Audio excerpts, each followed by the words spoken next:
Ever since Patricia started taking EpiJoint, which has that new ingredient Epitalis in it for mild arthritis, she's got a whole new lease on life. Even discovered a passion for blacksmithery. She makes horseshoes, medieval armour, and her favourite, the mace collection. She's out the back making a ceremonial claymore right now. Yep. She's never been happier.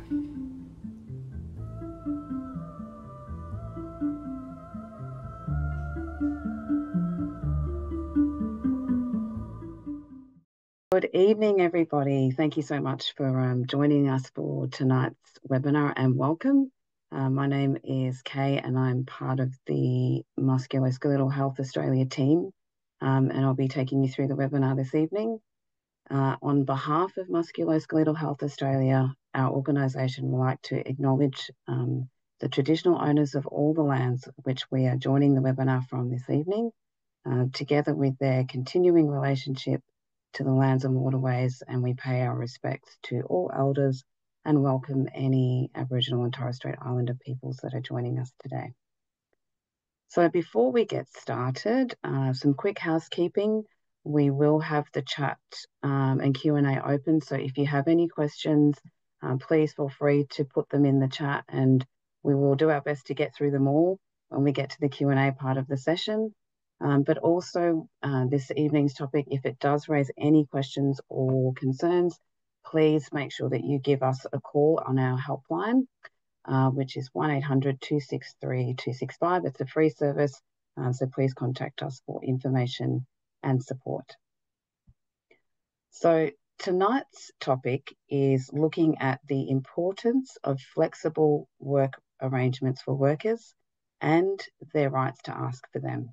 And that's something that's of great interest and importance for everyone, but particularly when you're living with the challenges of musculoskeletal conditions, as many of you might well be doing.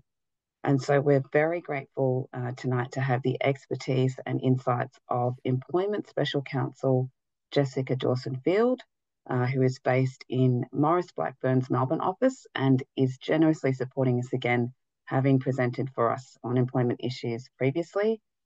Jessica helps employees navigate a wide range of employment-related issues throughout their working life and has been recognised by the prestigious Doyle's Guide as a rising star in employment and WHS law in Victoria. So certainly very well placed to provide guidance for us through tonight's topic. So again, thank you and welcome, Jessica. Thanks so much, Kay. Thank you for that lovely introduction and great to be here on a Tuesday evening talking through this important topic for a lot of your members as well. So our presentation today is about flexible work arrangements, and what we will cover is some recent changes really under the Fair Work Act regime that make it a little bit easier, I suppose, in some ways for employees to access those entitlements and also make a claim for flexible adjustments that allow them to do their job properly and well. Next slide, please, if that's all right, Kay. Thank you. Probably seen our ads around, but Maurice Blackburn is a firm that provides a wide variety of services focusing on people's working lives, and that includes things like employment and industrial law, work cover, road accident injuries, medical negligence and asbestos claims, also superannuation and insurance claims, which I'll talk about a bit at the end, and a variety of other entitlements. Next slide, thanks. So as I said, what we'll look at today is your rights at work. What are flexible work requests? How to access them, reasonable adjustments, which are a little bit different to flexible work requests, but just as important, and then the opportunity to ask some questions at the end as well. Next slide, thanks. So people often come to see us and have an employment question about an issue, and often they're unsure sort of exactly where their rights and entitlements come from. And I think it's really important at sort of this part of the presentation just to talk through where those sources of rights are, because often they'll overlap and it can sometimes be a little bit confusing or unclear as to where exactly your rights and entitlements to things like flexible work arise from. So the main source of rights for most employees, apart from a few categories that are excluded, is really the Fair Work Act, which is a piece of legislation that pretty much governs everyone that works within the Australian jurisdiction. The other source of rights are things like state-based laws, can also be federal laws, which deals with matters arising under discrimination law. So that can include things like reasonable adjustments, and some states do have provisions to deal with flexible work requests as well. The other source of rights and entitlements can be found in enterprise agreements or modern awards.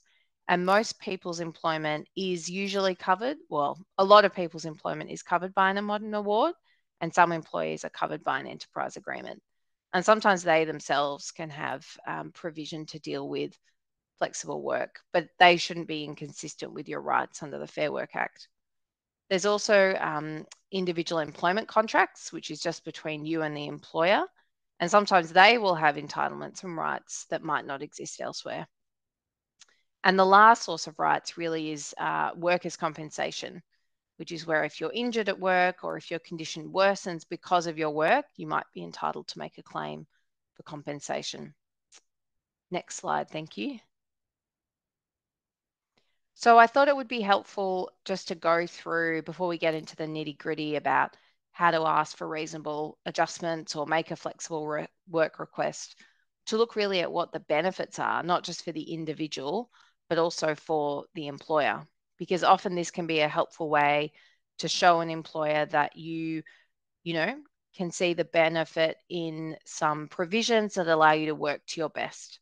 Now, that's not an obligation. That's not a requirement that you have to set it out in this way, but sometimes kind of framing it in the way that it will be helpful to you and your employer might make that flexible work request more difficult for the employer to refuse.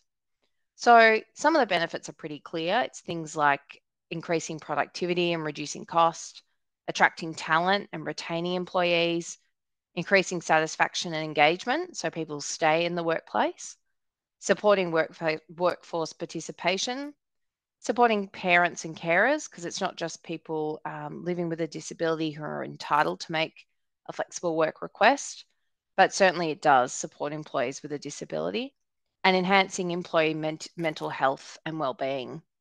And one thing that's probably not there, but I think is just as important, really is ensuring that the workforce and businesses really reflect the community that they represent and reflect the diversity of people's lived experience and the kind of range of ways in which people present in the world. And I think that's a really important part about making work accessible for everyone. I've just given a website link there, which is from the Workplace Gender Equality Agency, which does a lot of research about how flexible flexible workplace practices really support women in the workplace, a particular group that might sort of need some adjustments if they're caring for young children and things like that. But the benefits obviously go beyond simply just caring responsibilities or things, related to primary school and younger age children. All right, next slide, thank you. So who can request flexible work?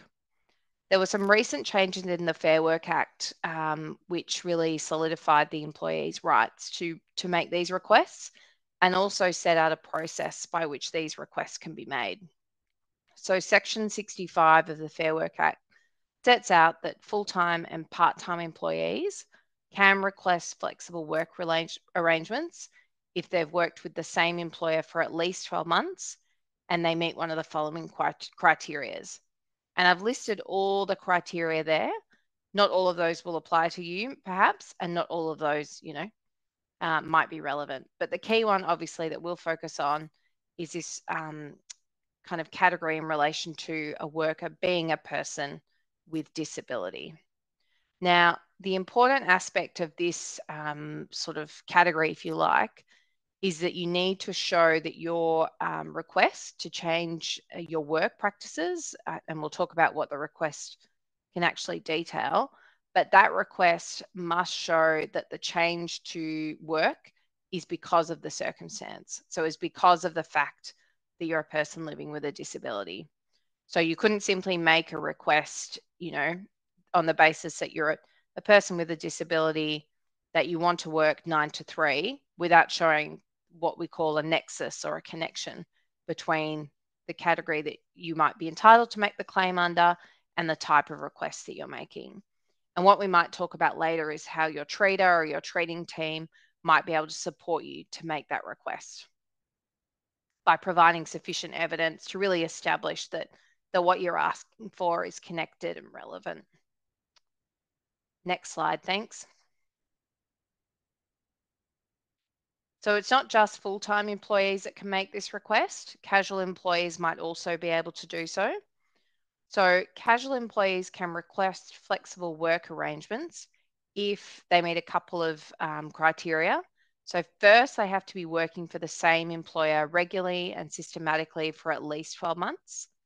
They also have to have a reasonable expectation of continuing work with the employer on a regular and systematic basis. And they have to meet one of the previous criteria, which is that list that I set out before, being a person with a disability or a person with caring responsibilities. I think a lot of people think that you have to be a full-time or a part-time worker to access some of these rights and entitlements, and that's not the case, and the legislation makes that clear. Next slide, thanks. So obviously an important part of making that request is making it on the basis that you meet one of the particular criteria in the Act. And one of those is obviously that you have or are living with a disability. And disability can include a range of things. It can include a physical, psychological, or neurological disease or disorder, an illness, whether temporary or permanent, or an injury, including work-related injuries. So it's quite a broad definition. And I think sometimes people feel that they might not be entitled to make a request because, say, for example, a condition might have a limited duration, or, an injury, there might be a chance, there might be a recovery period. That doesn't mean you can't make the request. It might just factor into how you make the request and what you set out in that request. Next slide, thanks. So a really important part of this process is being really clear in your communications with the employer, and we'll talk about that later, what that should entail, but making it very clear in your communications with the employer about what change you actually need so that you can continue to remain in the workplace and work effectively. So a flexible work request could include something like a change in location, so working from home. It could include a change in the patterns of work. So for example, your start or your end time. It could include a change in the locations or hours of work. So something like splitting a shift or even sharing a job with a colleague. And finally, it can include things like compressed hours or doing what they call, a 9-day fortnight. So you might have a day of rest during that fortnight, so that you can recover and then return to work suitably kind of rested and refreshed in a manner that allows you to work, the balance of that fortnight. So what isn't a flexible work request is something that's really you accessing another right or entitlement. So taking sick leave or carer's leave, that's quite separate to working flexibly or making that request. That's an entitlement that you have elsewhere, and you shouldn't use this process to make those kind of requests. Thank you. Next slide. So the recent changes in the Fair Work Act really made it clear as to how you could make the request and what the employer has to do in response. So before we get to the Fair Work Act process and how that happens, it's also important to consider and look at what other internal policies might exist at your employer, what's set out in your employment agreement, or possibly what is even in your enterprise agreement. And I think before you make any request, you really need to make sure that you have an understanding of the framework that you're operating under, so you can put together the best request and the most persuasive argument to get that request accepted. So under the Fair Work Act, an employee has to make the flexible working request in writing, explain what changes are being asked for, and also explain the reasons for the requested change. And the really important part of that last dot point is making it clear how the connection arises between your category, if you like, so if you're a worker with a disability, and the request that you're asking for. So if it wouldn't be enough perhaps to simply say, I need a 9-day fortnight. It would be a stronger and clearer request if you set out how that 9-day fortnight can support your health and wellbeing at work. And making that connection really clear will create the kind of best framework in which to get your request accepted by the employer. The other thing you can do at this stage is really look at what supporting material your doctor might be able to provide, and balancing that as well with, well, how much information do you want to share with your employer about your current condition, prognosis?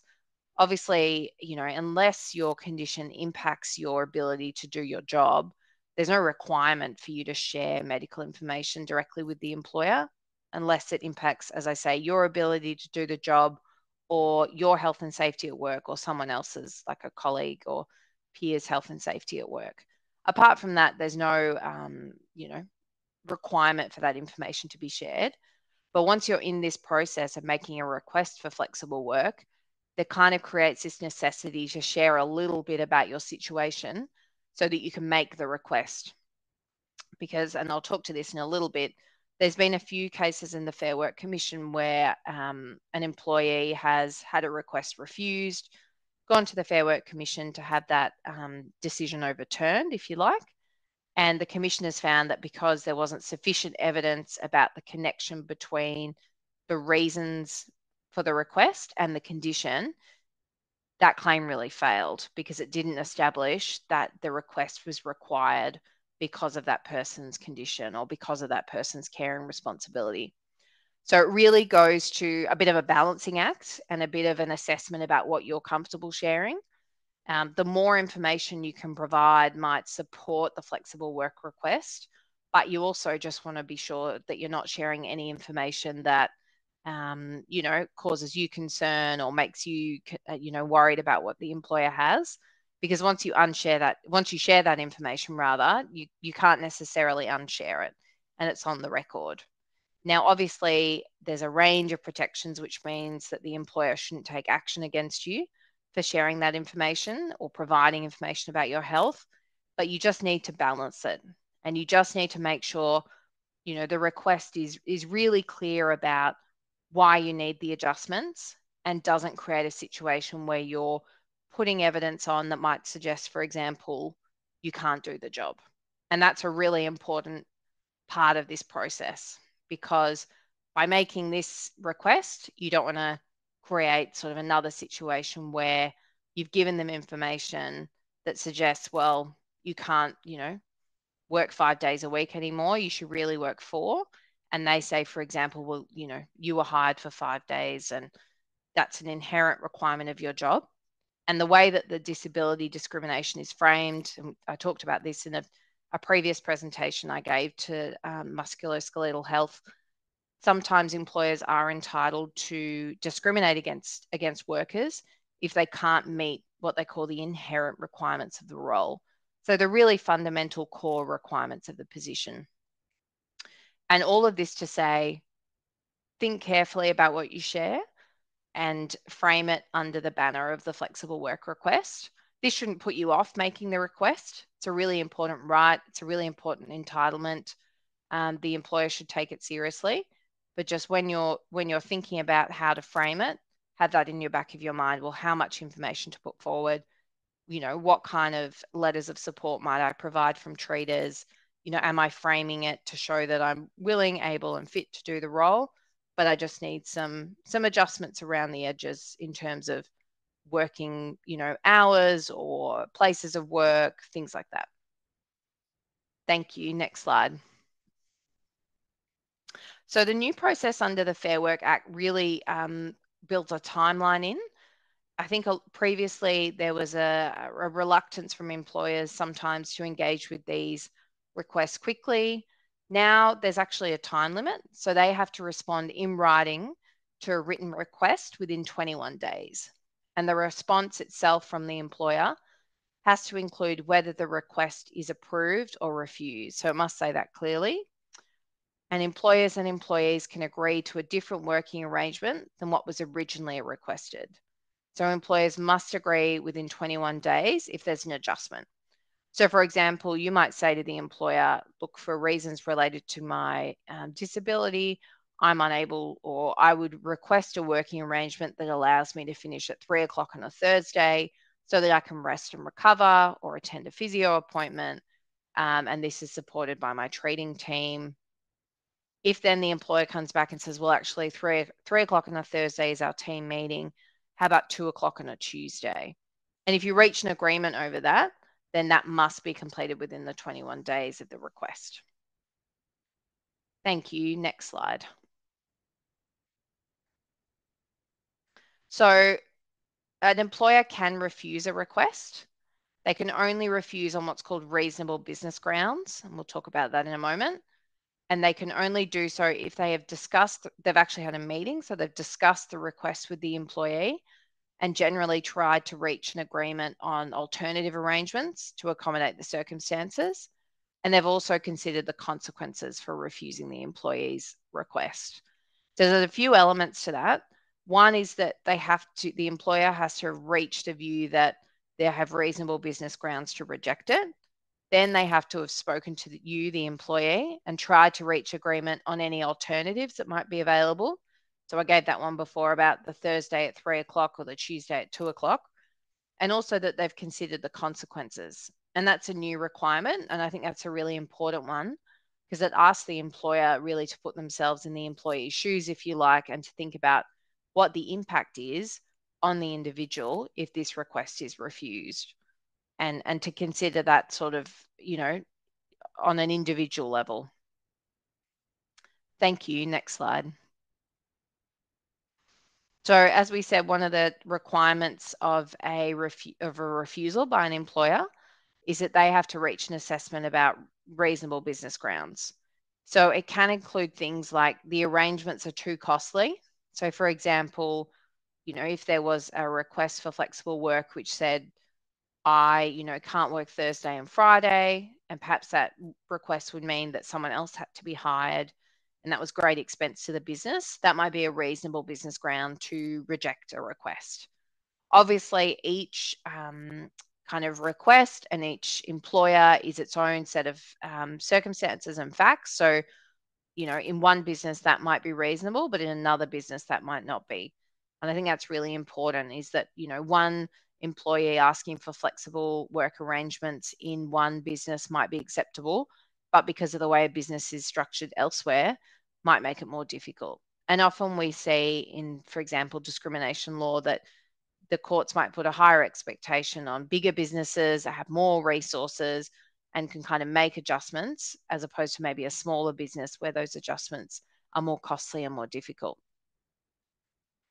So another basis for the reasonable business ground can include other employees' working arrangements that can't be changed to accommodate the request. So for example, a request is made, as I said, maybe to work Thursday and Friday from home, but it's a customer-facing role and that other employee's hours can't be adjusted or they can't attend work. That might create a situation where the request is refused. Further, it would be impractical to change other employees, as I said, working arrangements or hire new employees to accommodate the request. So again, that there's no capacity to kind of make changes in the business to support the worker making the flexible work requests. And again, if it's likely to have a significant loss in efficiency or productivity or have a negative impact on customer service, that would be a relevant factor. So employers' circumstances can be factored in. So things like the size and also the nature of the business will be important in this assessment. Thank you. Next slide. So if an employer refuses, and again, they have to explain the reasons for the refusal or other changes they might be willing to make. They also need to provide you with information about getting help from the Fair Work Commission. And this response, as I said before, must also be in writing. So you must make the request in writing and the employer must provide the response in writing. And in that response, they need to explain the reasons for the refusal, changes that they might be willing to make, and again, that information from the Fair Work Commission. You can lodge a dispute with the Fair Work Commission if the employer has refused your request or doesn't respond within 21 days. So if you make a request and there's no response, then that in itself might allow you to go to the Fair Work Commission and get some support from the Fair Work Commission about processing or managing that process with the employer. So the Fair Work Commission is a body across Australia that hears employment disputes. And since about 2023, they've had a whole sort of set of new powers to hear certain employment-related disputes. And this flexible working arrangement really is one of those new powers that they have to hear disputes and conciliate matters and even arbitrate or make decisions around whether an employer has complied with its obligations under the Fair Work Act to respond to employees about flexible work and also to adequately consider the employee's flexible work request. So as I said before, the Commission can conciliate. That's basically mediation where they hear each side of the story and try and get a resolution, or arbitrate the dispute, which is basically a hearing where legal arguments might be put and a decision made. Since these new powers have been introduced, there's been a couple of cases. And one of the cases from 2023 and a couple of cases after that really suggests that the Commission is interested in what evidence the employee has put on about how their criteria, if I can call it that, so if they're a carer or if they have a disability, whether that criteria is established and whether there is a connection between that criteria and the request for flexible working arrangements. So to put yourself in the strongest position, not just with the employer, but also if it goes down the line to some sort of commission process, getting that really clear from the start will put you in the best position. Thank you. Next slide. So another really important part of the employment framework, and it's sort of related to flexible work, but is a little bit separate, is something that's called reasonable adjustments. So if we just take a step back, flexible work is really about working flexibly. So changes to hours, changes to, where you work, possibly changes to rosters and, kind of shift patterns, they really fall within the banner of flexible work. But flexible work itself is probably a subset of something much bigger, which is reasonable adjustments. So reasonable adjustments are not just about how you work, but really what tools can be used to support you while you're at work, if that makes sense. So they're changes to work environments or arrangements that allow people with a disability to work safely and productively. And that can include things like IT equipment and software, stationery, adjustable lighting, noise cancelling headphones, equipment or modifications for accessibility. So actually accessing the workplace, changes to instructions. So perhaps a preference for things to be in writing rather than verbal, written resources, and even adjustments during the hiring process. So before work is even started. And I think it's important to understand that, there are rights beyond just flexible work. There are rights, available to you when you're at work. If you need additional supports, that can fall within the banner of reasonable adjustments. Thank you. Next slide. So the reasonable adjustment framework is a bit different. There's not a provision in the Fair Work Act that deals with it. And one of the kind of acts that you can rely on to make the request is the Equal Opportunity Act. And that's a state-based piece of legislation. And that's why it was helpful at the beginning just to set out really the different sources of rights and entitlements and where they come from. Because often in employment law, they'll overlap and intersect and connect. And sometimes figuring out the best pathway is half the battle, really. So if you're making a request for reasonable adjustments, your best forum probably isn't the Fair Work Act. It's making that request under the Equal Opportunity Act. It doesn't have to be made in writing. It could be made verbally. but it's a good idea to make it in writing so that you have really a kind of, documentary trail you can rely on in the future, depending on how the employer responds and how you're treated at work. So similar to that flexible working regime, an adjustment is likely to be unreasonable and rejected if it has a very high cost or if it will cause a significant disruption in the workplace. And in some cases, an employer can decide not to make the requested adjustments if the adjustments needed are not considered reasonable in the situation, or, and we spoke about this a little bit earlier, but the person could not perform what's called the genuine and reasonable requirements of the job, even if the adjustments were made. So for example, if someone had a condition which meant that they needed to, use a sit-stand desk, that's probably a pretty minor workplace adjustment, really. And it's, it's still the case that with that change, they could meet the genuine and reasonable requirements. But say, for example, someone needs or needed, meetings scheduled at a particular time, but in fact, all the client meetings happened at that particular time.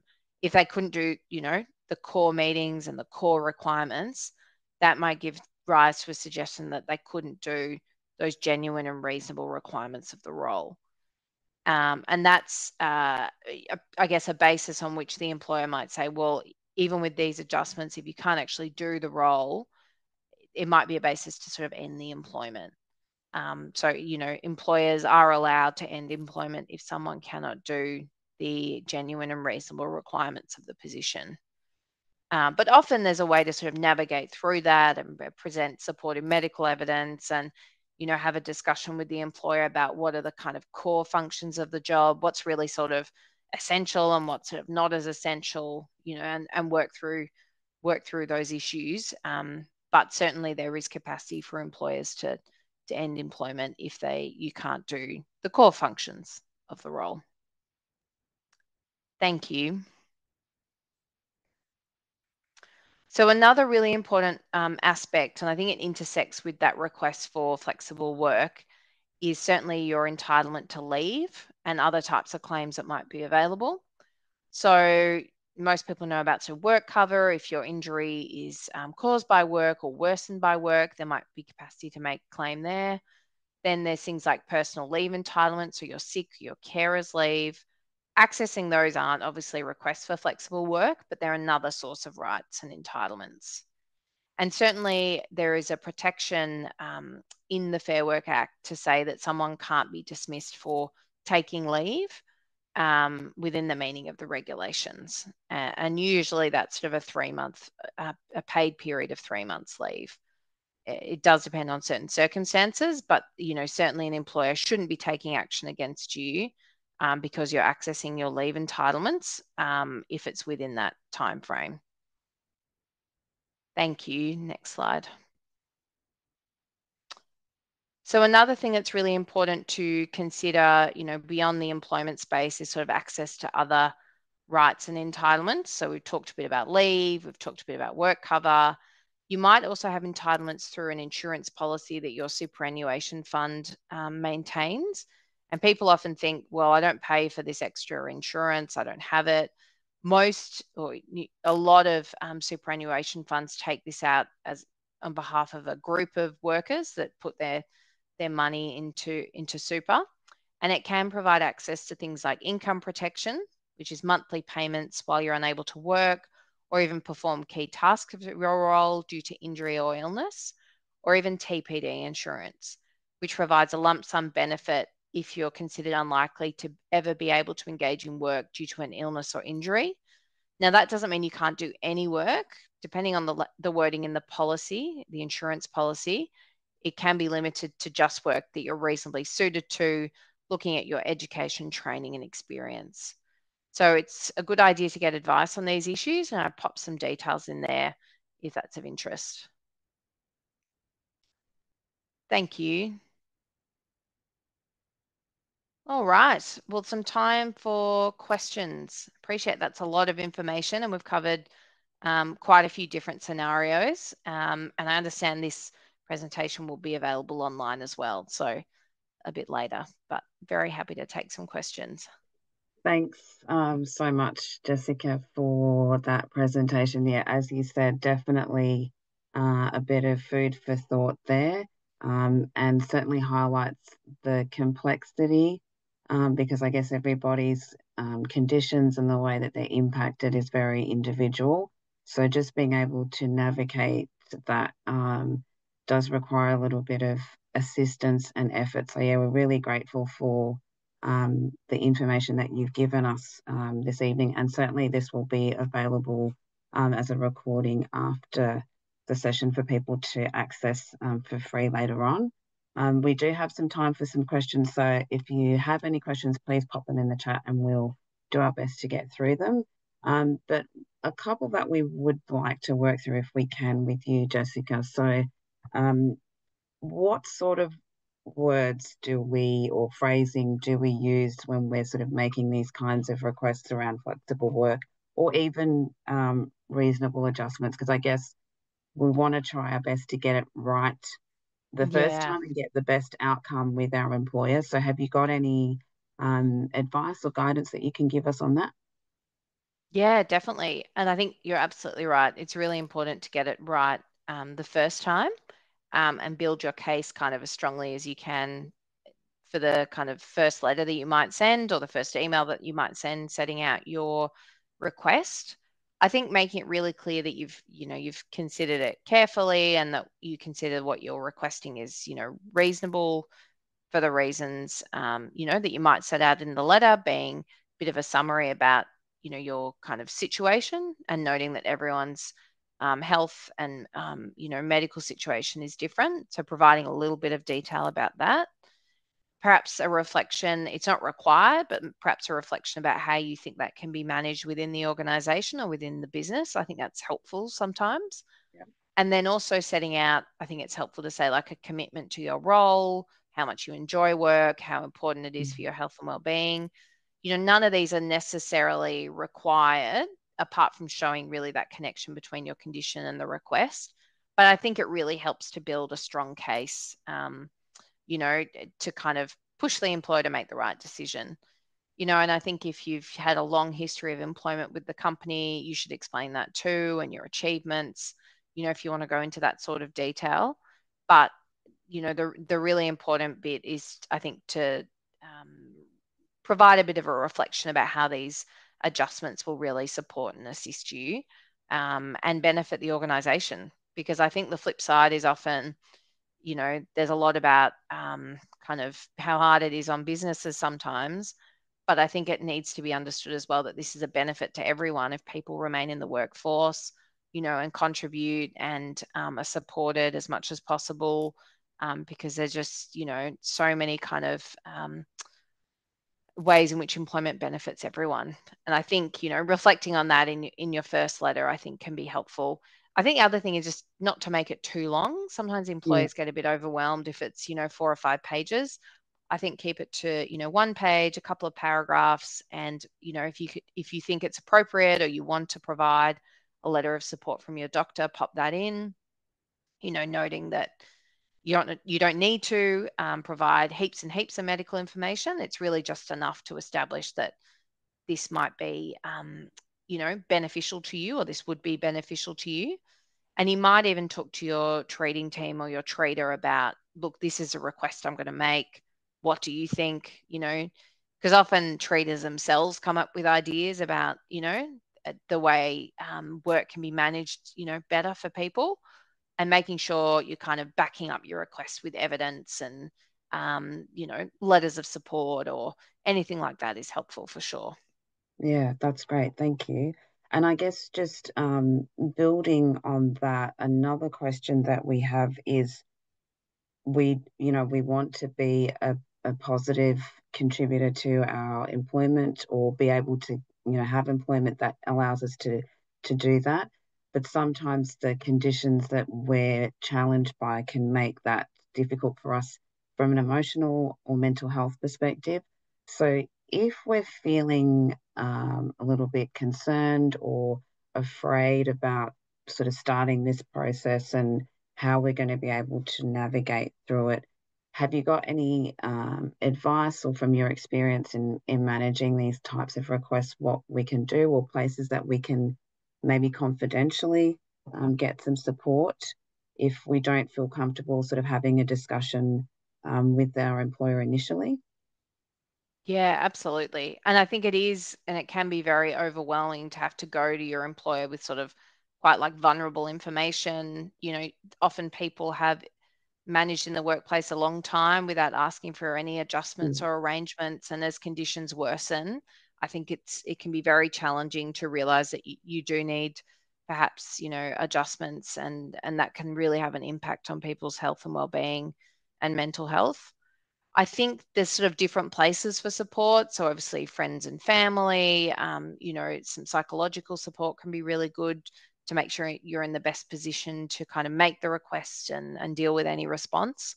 And also making sure you've got your ducks in a row in terms of the legal framework. So there are things like community legal centres. There are law firms such as ours that can offer appointments. There's lots of information online. So there's some really good resources from the Fair Work Ombudsman and also the Equal Opportunity Commission, and even the Fair Work Commission as well. So there is quite a bit of material out there. I know a lot of people sort of use things like ChatGPT and those sort of resources to prepare letters.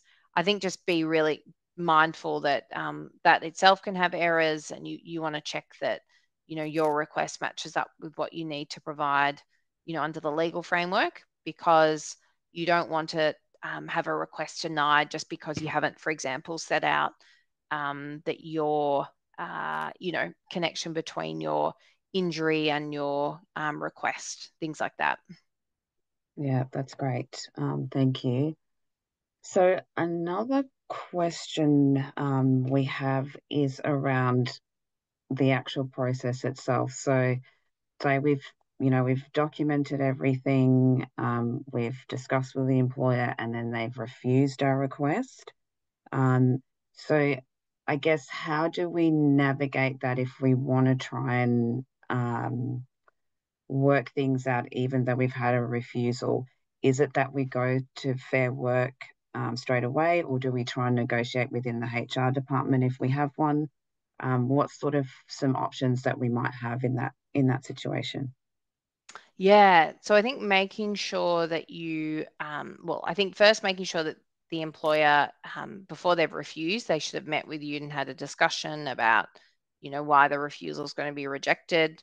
I think also, being really clear about why there has been a refusal, and thinking about if there's any adjustments that you can make to your request that could be, effective.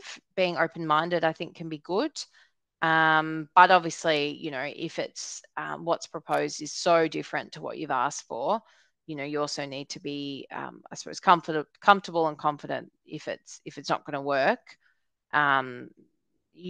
Being kind of open and clear in that communication too. So it's a bit of a balance. I think, always an option to go to the Fair Work Commission. Certainly that can sometimes make the employment situation maybe a little bit challenging. Employers don't often want to go to the Fair Work Commission, but it is a forum where you can make this request. And also, if an employer takes action against you or sort of disciplines you or puts you under some sort of, investigation because you've gone to the commission, then that would be unlawful, that if that was the reason why they did it. And there's other protections in the legislation under the adverse action provisions that say, employer shouldn't treat you or injure, what they call injure you in the course of your employment. It doesn't mean physical injury. It means like, demote you or discipline you or something like that because you've exercised a workplace right. And going to the Fair Work Commission for this sort of dispute would be an exercise of the workplace right. So I think, once you get the refusal, really, an assessment on a personal level about what do you want to do? Is it, time to start looking for another role that's better suited to where you are? Is it a matter of taking a bit of time and thinking if there's other adjustments that could be made or other reasonable adjustments, in terms of how you do the work that might support you, and talking to that treating team. And obviously going to the Commission is an option as well, getting legal advice either from, you know, a private lawyer or a community legal centre, or, you know, sort of even the Fair Work Ombudsman can sometimes provide some limited support. Just making sure you've got the information to make that assessment.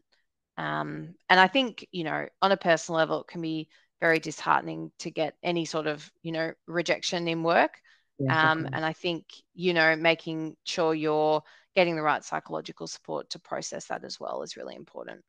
Yeah, definitely. And so something that you mentioned ties in with another question that we have. You've talked about getting the right types of information, and so that, you know, outside of your employer, so whether that's a treating team, so including your health professional, and you also sort of mentioned about not oversharing information, because once you share it, it's difficult to unshare. So have you sort of got some guidelines or things that we can sort of ask for if we find ourselves needing to go to a health professional in our care team to say, look, I need this? You know, is there something they should be referring to sort of give enough information to help build the case, but without disclosing too much? Yeah, for sure. So I think the Fair Work Commission has some template letters that you can use, and I'll make sure we send through the links for those. I think also maybe even writing the letter before you go and see your care team, and so putting in, you know, at a high level, you know, what sort of information you will disclose about your health, and then seeing, you know, if the care team has a view about if that's you know, the right information, or are there other things that we could say? You know, obviously the care team are coming at it from a medical perspective, not a legal perspective, but their insights are invaluable. And I think just making sure that it doesn't go beyond what you need to share or provide, just balancing that line. And I think, you know, you might write the letter, sit on it for a couple of days, look at it over the weekend, see if someone else can look at it, just to make sure that you're comfortable with what you put in it and what you send through. And you can either sort of in that letter say, you know, I've spoken to my care team and they're supportive of this for the above reasons, or, you know, here's an attached letter. You don't, as I say, have to put in that medical information. You just need to show a connection between the attribute, so the disability, and the request. So you yourself could put that information on, but it's probably a stronger request if you've got supportive medical evidence. But you might decide, look, I actually don't want anything. I don't want them to know who my doctor is. I don't want them to know, you know, because employers might Google the doctor and find out, even if, you know, you haven't disclosed exactly what the condition is. If so-and-so's a, you know, specialist in arthritis, they'll put two and two together. So just making sure, you know, once you've written it and once you've sent it, that you're happy with what you've shared, I think is important. Yeah, that's great. And possibly a good note for us to finish the presentation. So yeah, again, thank you so much, Jessica, for coming along tonight and sharing this information with us. We will certainly have a copy of the recording, and we'll also share some of the links that you mentioned as well, in terms of helping people to get access to resources and guidance around negotiating these very complex and unique requests that we might have to make when we're at work.